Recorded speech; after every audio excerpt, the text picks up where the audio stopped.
Hi, Craig and Donna Todd. We're the Salvation Army officers in charge of North Brisbane Salvos, and we're talking a bit about our generosity journey and what that's been for our church.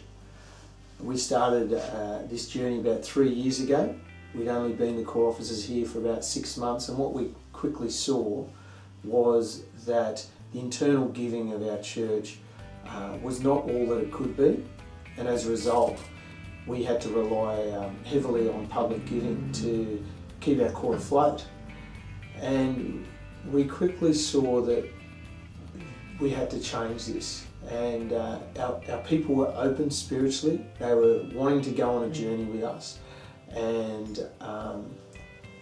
the idea of doing a planned giving program was not enough. We had to think, how can we actually make this a complete changing the culture of what it means to give and to be generous. So I suppose we took a few creative approaches, and we embarked on this generosity journey that really, and our main goal in that was that our internal church would be run by and funded by internal giving. So that was a major step forward for us. So that started 3 years ago, and we've seen our giving go up substantially. But I think it's also been just the random acts of generosity that we've seen, that you hear stories of people either giving people money or supporting people. So it's gone past just, when the offering bag goes around on a Sunday. This has actually become part of our culture, part of our DNA in living a generous life. I think for Donna and I, we really approach this idea that why wouldn't you want to be a part of it? Why wouldn't you want to actually hold God to His promises and trust Him to live a generous life?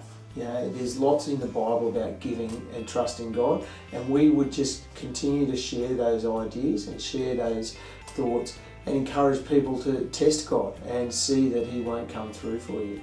And more and more we just shared stories of people who were putting God to the test and seeing Him actually not only fulfill their needs, but give abundantly more than what they thought. And so this has happened as a church, and as a church we continue to press on this, and we would be generous to people, and we would also receive blessings. So we would celebrate the things that come our way, and some of those things have been big, like we're talking multiple $1,000s, things like basketball courts being donated and different things here and there. We would celebrate that as part of our generosity journey. Okay, so we felt that it was really important as the leadership of the church to be really open about our church's finances.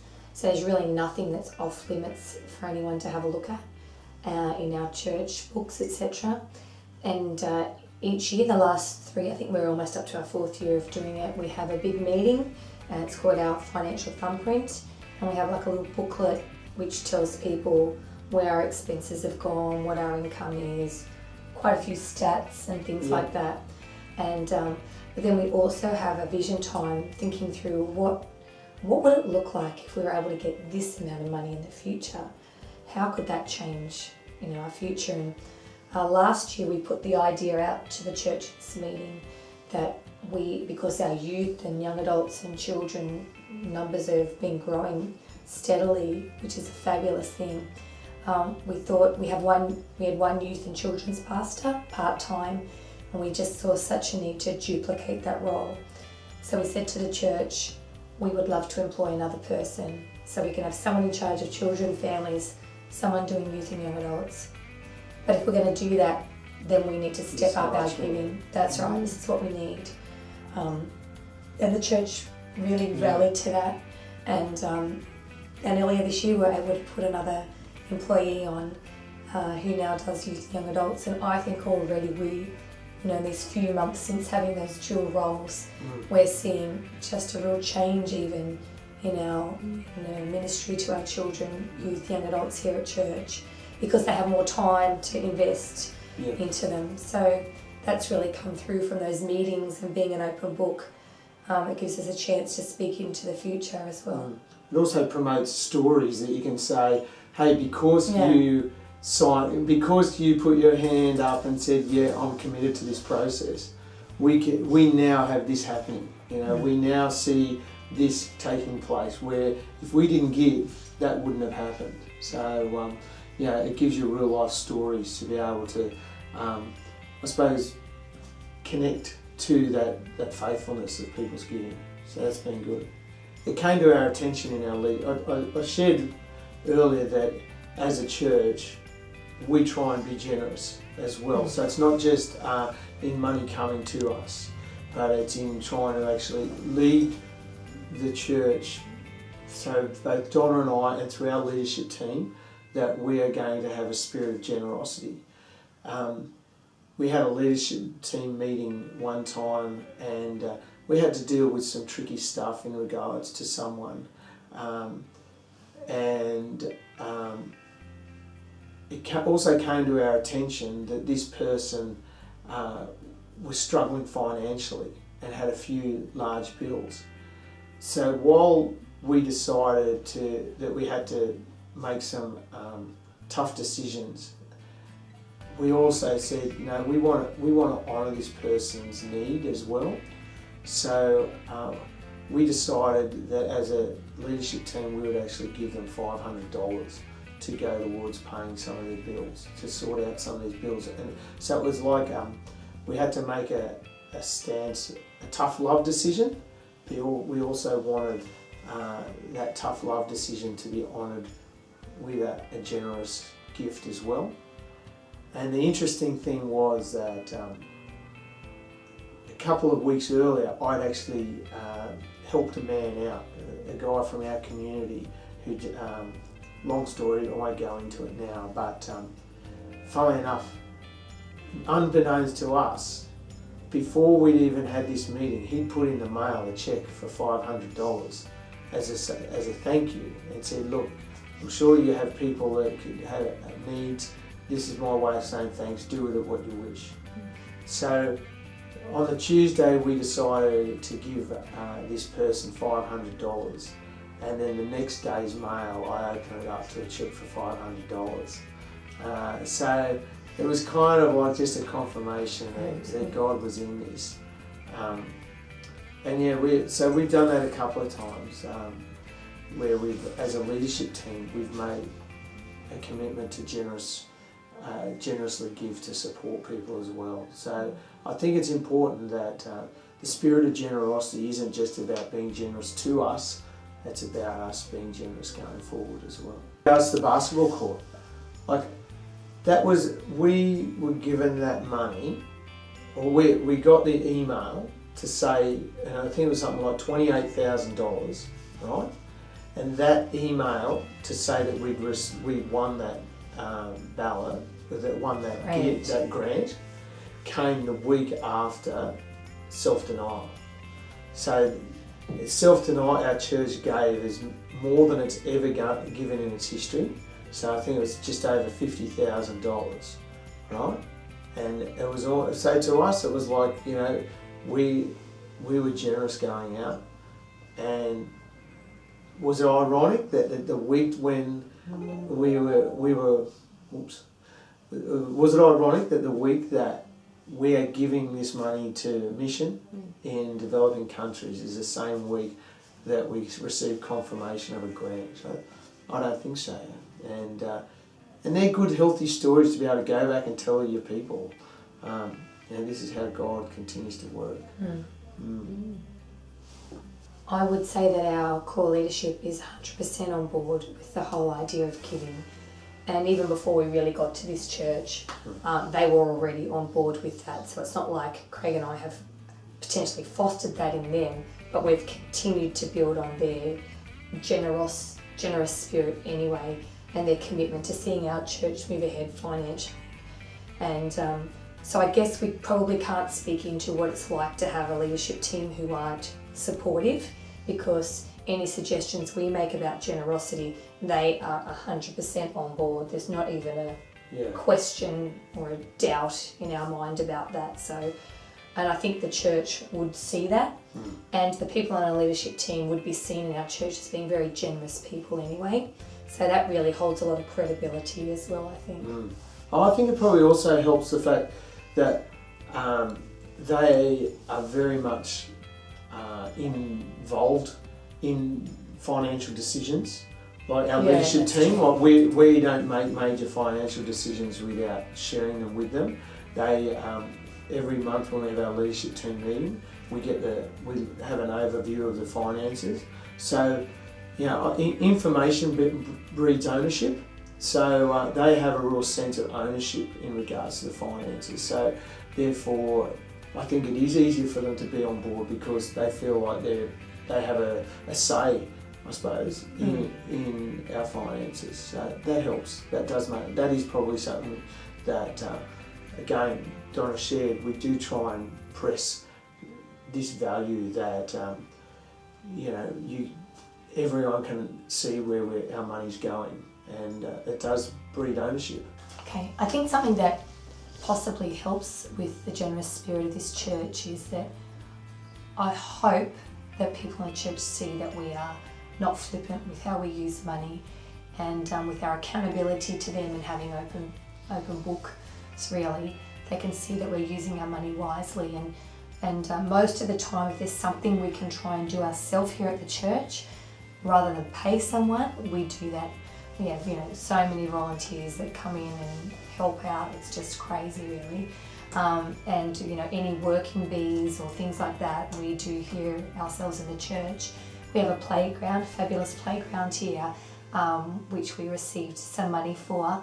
But really, everything else about that playground was done by people in our church, the installation and networks and contacts who did this for free. So in the end, we got this playground perhaps worth $70,000 for $30,000, really.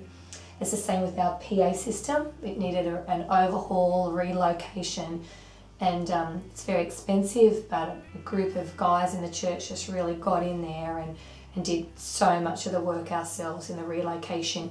And they were generous in their time. They gave their evenings. They'd go from work straight to here.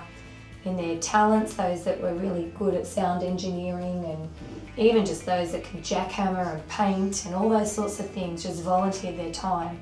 So when we see that generous spirit translated in time and gifts and abilities, it really is just an overflow with our money then, and about what God's done for us. Yeah, and I suppose we keep selling that dream, and we certainly work hard to celebrate those people when they do that, when guys have gone over and beyond. Yeah, that's right. It's important for us to recast the vision of why this is important. In church, when we thank their families for letting us have them for so many nights, so that this could be possible. It's recognising those little things, and it's putting a twist on. I suppose it's just supporting this whole generous movement. Yeah, I think when it comes to barriers, or I would say that the hard thing is this idea of keeping it fresh, keeping it on the forefront of people's minds. Tell me again why this is an important thing for us to do. Because if we don't continue to promote why being generous is good, I think it does fall off the radar for people. So I suppose for us, we have to continue to, recast vision of this is what we're able to do because of your generosity. We try and make things a little fun and quirky where we can. So our self-denial goal, it's never just we're going to give $40,000.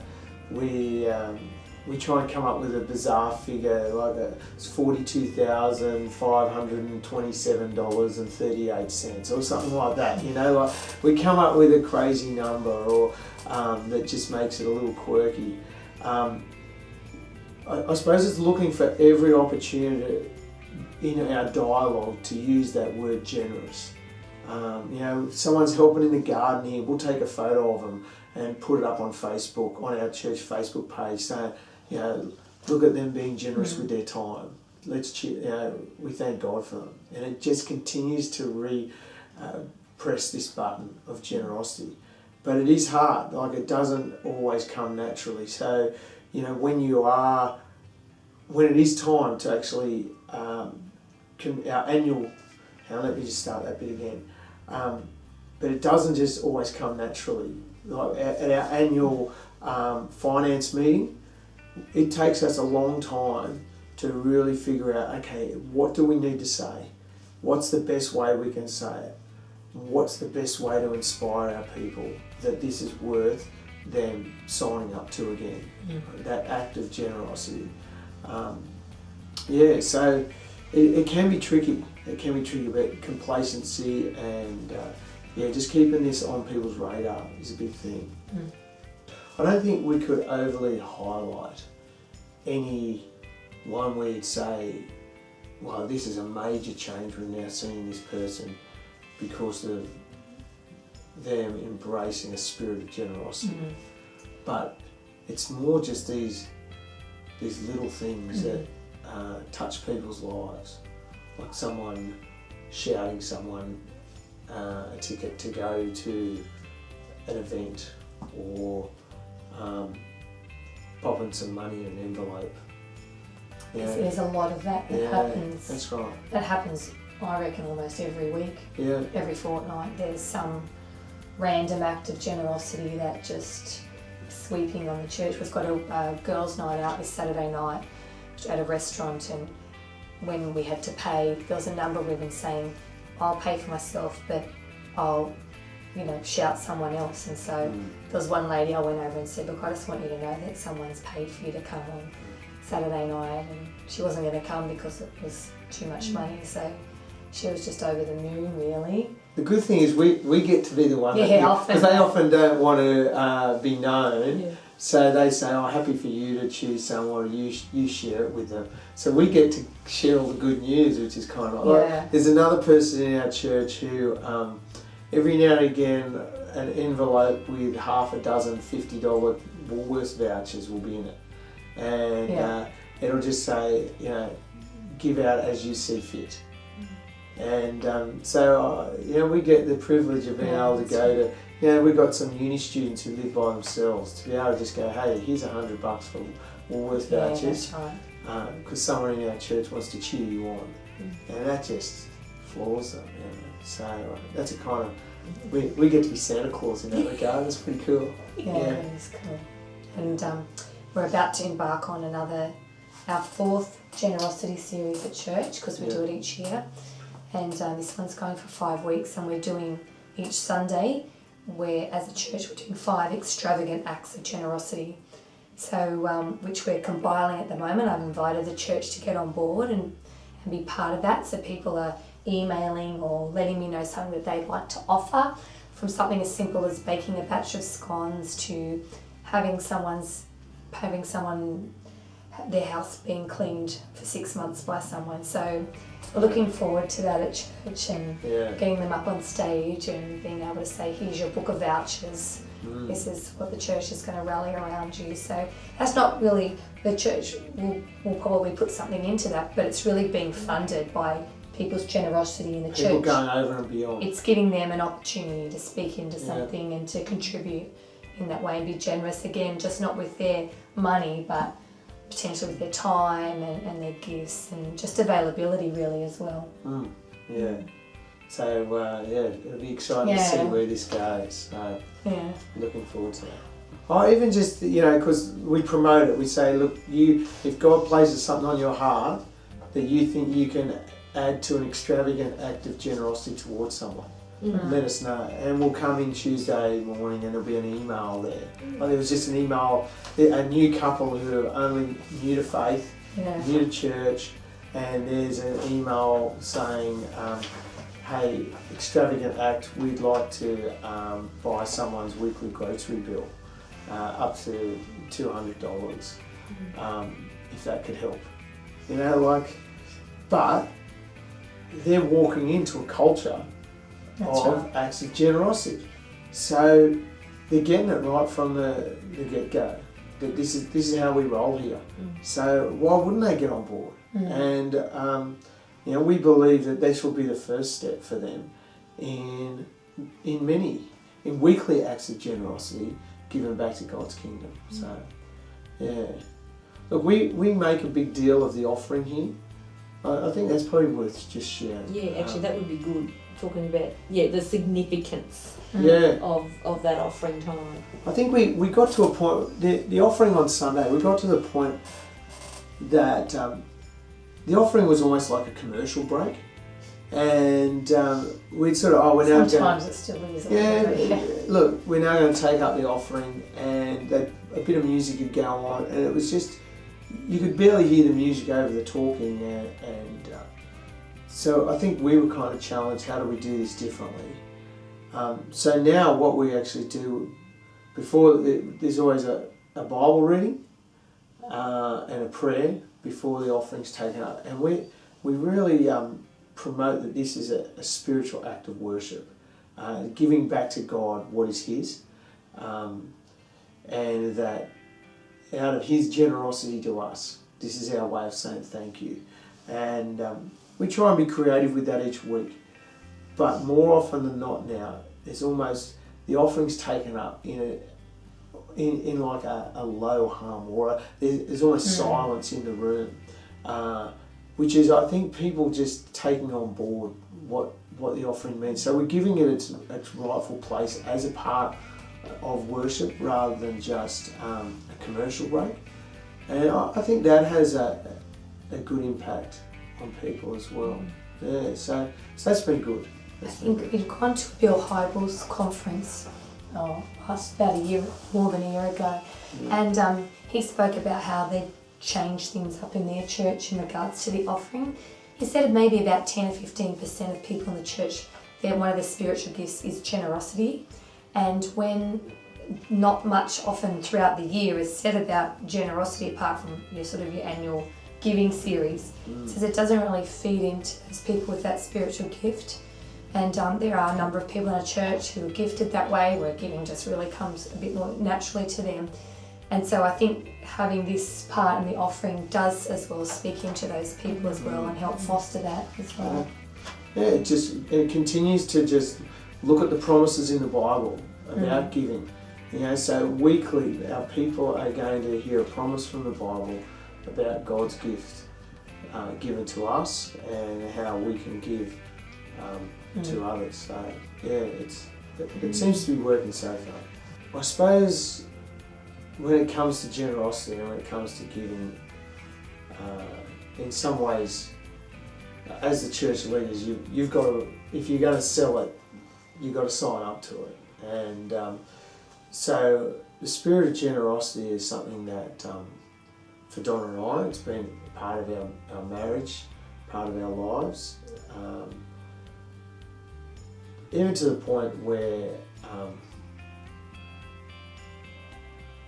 now it's a matter of us training our children, and so it's a family thing that we look at. We share with our kids about our self-denial gift or things like that, and or why we give to this and why we give to that. So we really try to train them.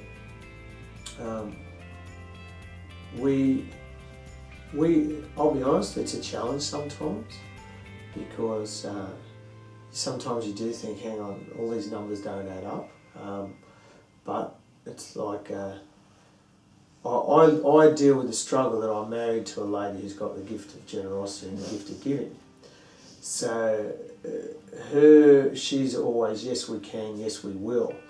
And I'm probably the one who thinks, well, hang on, let's just think about that. So God bless her, she's very rarely wrong. And we do, God comes through in the end. So, but yeah, look, I wouldn't say there aren't times when you go, when you spend time on your knees really wrestling. There's once Sunday, it was a covenant Sunday, so we had a time to think of what's our pledge giving for the next year.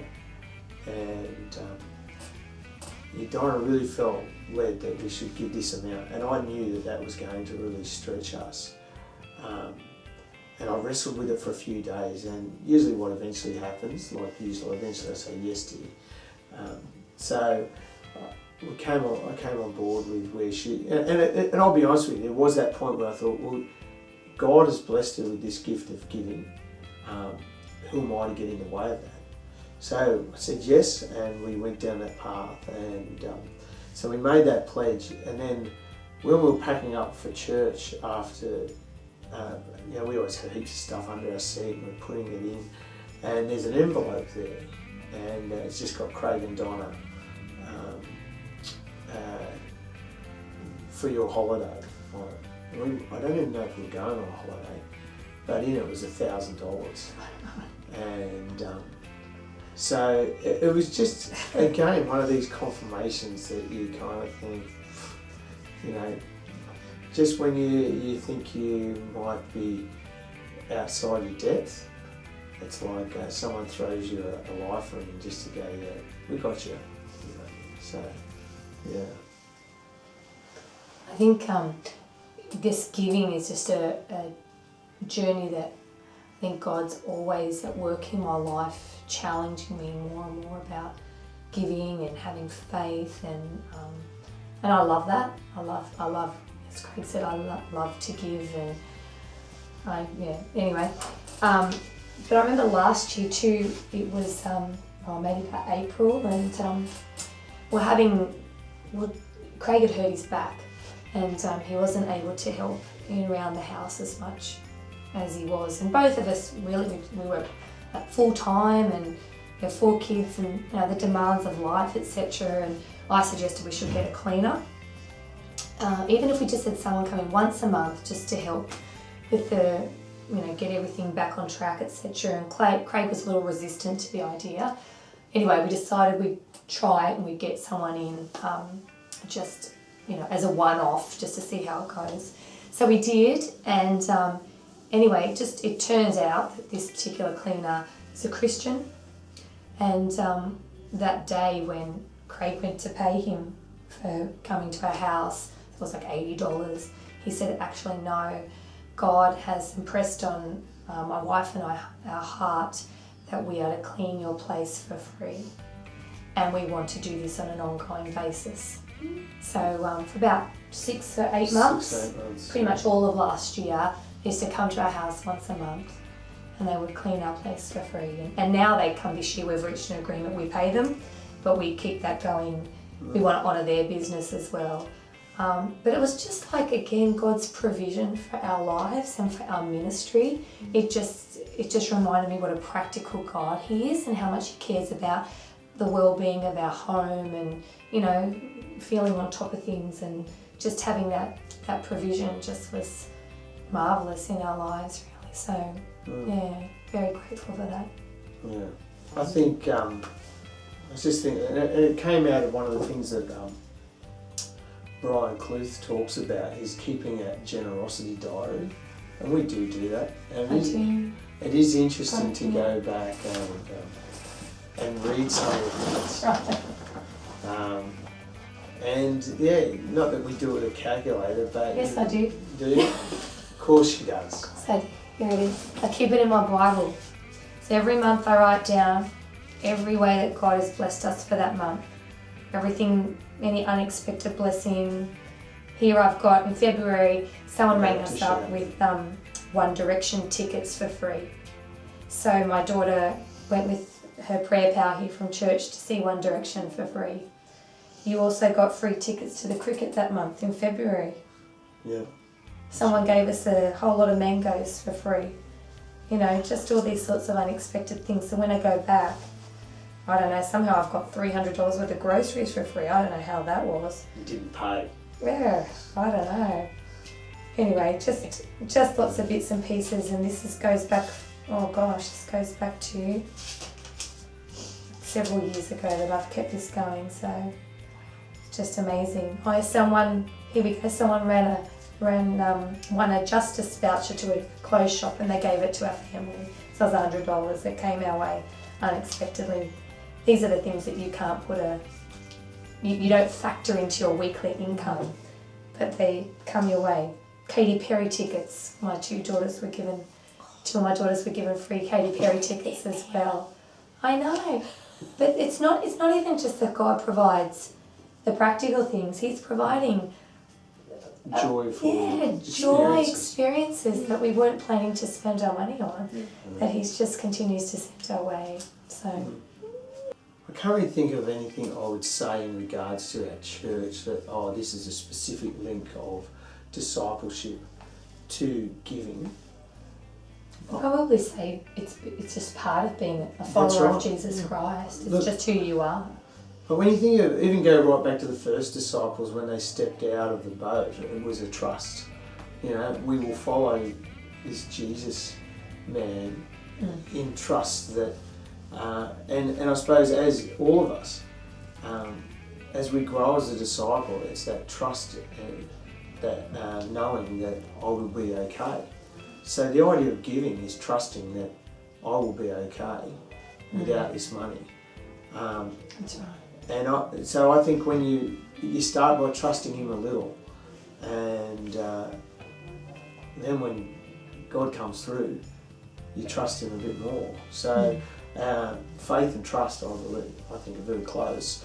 That that people see God at work. But again, and maybe this is our role as the spiritual leaders of the core, would be that when those little trust moments happen, we have to point them to Jesus. Like we say, hey, you know what? You trusted God. That's right. And this is, so our role is to bring that into sharp focus so people go, I did. And when we talked about the offering and all those moments. So our job as the leaders is to actually direct that, channel that to this is because you're a disciple. This is what being a disciple looks like. You trusted God with a little and He blessed you, so now trust Him with a bit more. So I think that's just, and I think discipleship in some ways is also how do I know what to be a disciple? I try and follow other disciples who I think are doing it well. And so, all of our good leaders, or part of being on our leadership team is that you're part of a planned giving program that they've signed up to actually trust God with their money. So, other people will follow them as well. Hey, I want to learn about God and in the same way that this person does. And so I think that's sort of that organic way I think that people grow, their discipleship's linked. But our job is to just help them see that. Is there anything you would say to that? No, it's good.